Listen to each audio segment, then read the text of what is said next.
nous continuons ce chapitre.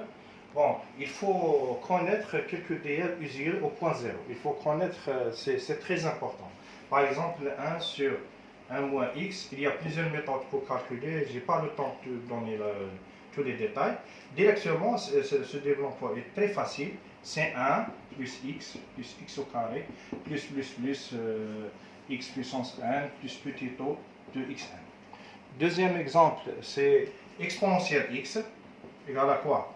C'est 1 plus x sur 1 factoriel plus x au carré sur 2 factoriel plus x3 sur 3 factoriel plus x puissance n sur 1 factoriel plus petit o de x puissance 1. Par exemple, sinus x égale à quoi?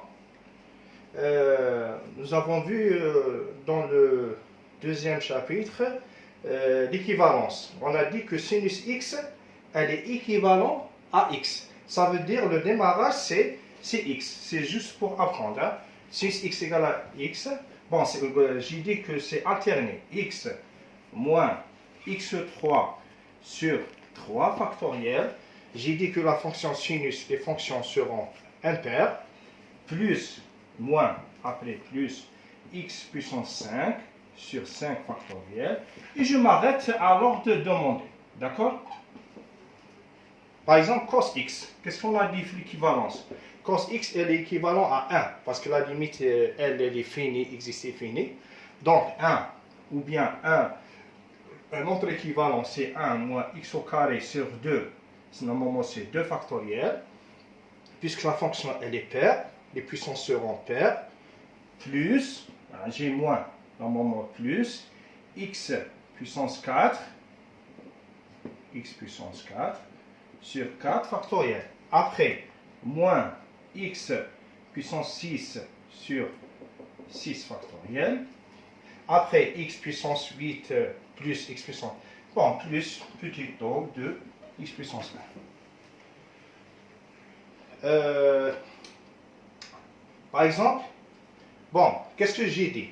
Je vais donner par exemple SHX, sinus hyperbolique de x, et CHX. Pour bien apprendre on a dit au premier chapitre que la fonction exponentielle est la somme de deux fonctions. L'une est impaire, l'autre est paire. Quelles sont les fonctions? Tout simplement, c'est la fonction SHX et CHX. SHX, c'est une fonction impaire. Qu'est-ce que ça veut dire? Elle va prendre ces termes-là, x sur 1 factoriel, x sur 3 factoriel, x sur puissance 5, ça veut dire SHX, c'est égal. La source, c'est exponentielle x, ça veut dire c'est x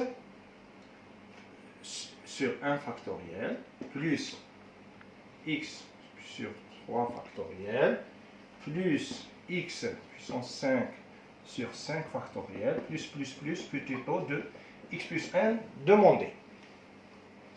CHX, c'est normal. SHX0, c'est lorsque je remplace, je trouve 0. CH0, c'est 1. Ça veut dire CH, il va prendre le 1. Le 1 de exponentielle x. Ça veut dire 1 plus x au carré sur 2 factoriel plus x puissance 4 sur 4 factoriel plus je continue. Je prends que les puissances paires.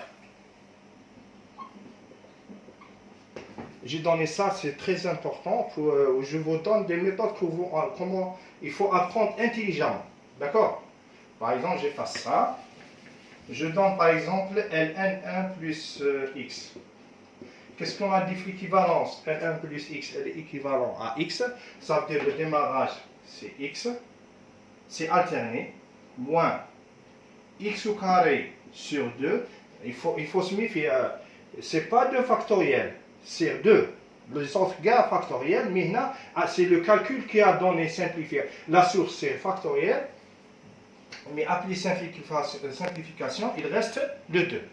Après, plus x3 sur 3, c'est alterné, hein, plus, moins x4 sur 4, je continue, plus, voilà, plus petit o de x puissance n demandé.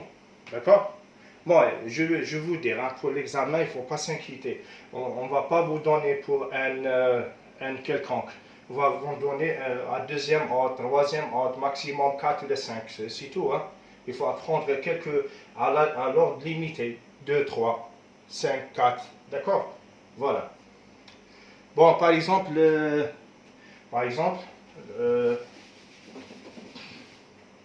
1 plus x puissance alpha. Alpha, c'est une constante. Comment je veux... voilà. L'équivalent, c'est quoi? 1 plus alpha x sur 1 factoriel. Après, plus alpha fois alpha moins 1 x au carré sur 2 factoriel. Après, lorsque je comprends les phénomènes, les premiers termes, je comprends après qu'est-ce qui va passer. Qu'est-ce que vous attendez ici? C'est normal. Alpha, parce que la dérivée, c'est la dérivée, puissance 1. Alpha fois alpha moins 1 fois alpha moins 2 sur 3 factoriel x puissance 3. Plus, petit taux de x1 puissance n pour n demandé. D'accord? Bon, c'est bon pour ça. Il y a plusieurs, j'ai donné quelques développements usuels. D'accord? Bon, en équivalence, qu'est-ce que j'ai dit? Quelle est l'utilité du développement limité?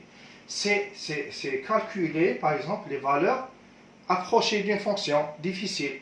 Là, je vous donne un exemple.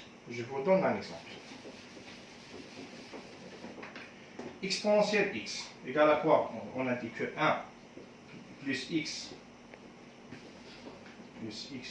sur 1 factoriel plus x au carré sur 2 factoriel plus x sur 3 sur 3 factoriel plus x puissance n sur 1 factoriel.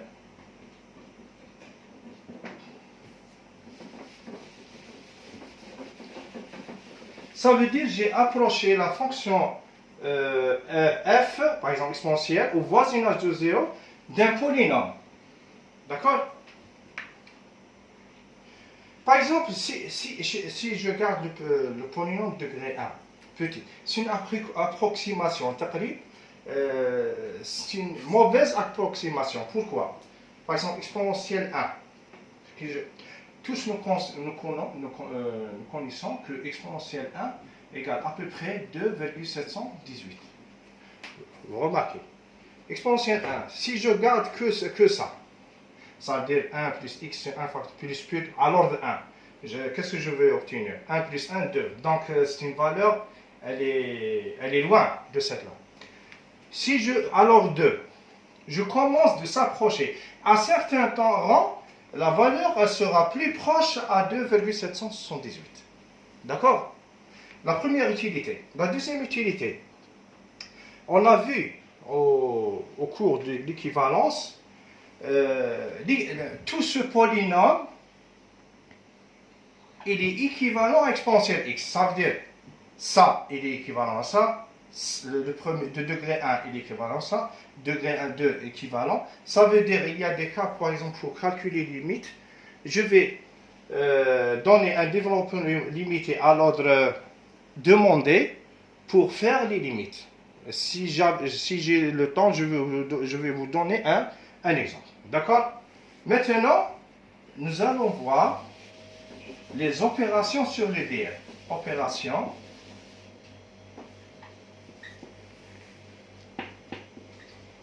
sur les DL. On suppose qu'une fonction f admet un DL à l'ordre n au point 0, par exemple le polynôme degré n, plus petit o de x puissance n, g de x égale grand Gn de x plus petit o de xn. Est-ce que la somme, ça marche? La réponse est oui. D'accord? Somme de DL Ça, je vois, ok, pas de problème. D'accord? Je vous donne un exemple.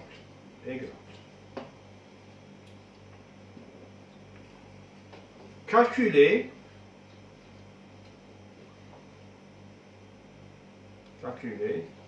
le DL.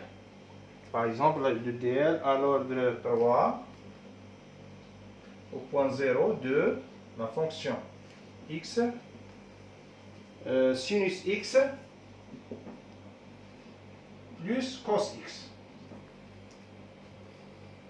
Donner le DL, je vais abréger, le DL à l'ordre 3 au point 0, bon, le DL au point 0, je me base sur le 0, de la fonction x sinus x plus cos x. D'accord? La réponse.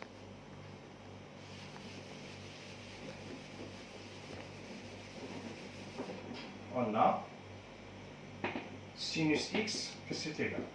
Qu'est-ce que j'étais? Alors 3, c'est x et moins x puissance 3 sur 3 factoriel plus petit o de x puissance 3. Cos x égale à quoi? Égale à 1 moins x au carré sur 2 factoriel plus le coefficient de x3 c'est 0. D'accord? C'est normal. Donc directement, qu'est-ce que je vais écrire? Plus petit o de bon, x3. Je n'écris pas x2. Quelle est la différence entre quelle est la différence de cette, je répète, plus x puissance 3, c'est la différence. Ça veut dire, il est demandé de donner le DL à l'ordre 2, il est demandé de donner le DL à l'ordre 3. Le terme x3, 0. Ma cache, d'accord? C'est pour cela que je garde x3, d'accord? Bon, après calcul, donc, qu'est-ce que je vais trouver? Donc, sinus x plus cos, et bon, j'ai fait l'exercice directement. Donc, qu'est-ce que va directement? C'est 1 plus x moins x au carré. Après calcul, x, 3 factoriel c'est 6, 2 factoriel c'est 2, moins x au carré sur 2 plus x3 sur 6 plus petit o de x3. Donc, qu'est-ce que j'ai dit? Vous avez la fiche TD avec solution. Pour la somme de DL, pas de problème. D'accord? Ok? La somme de développement limité de deux fonctions, c'est pas un problème. D'accord? Maintenant, nous allons voir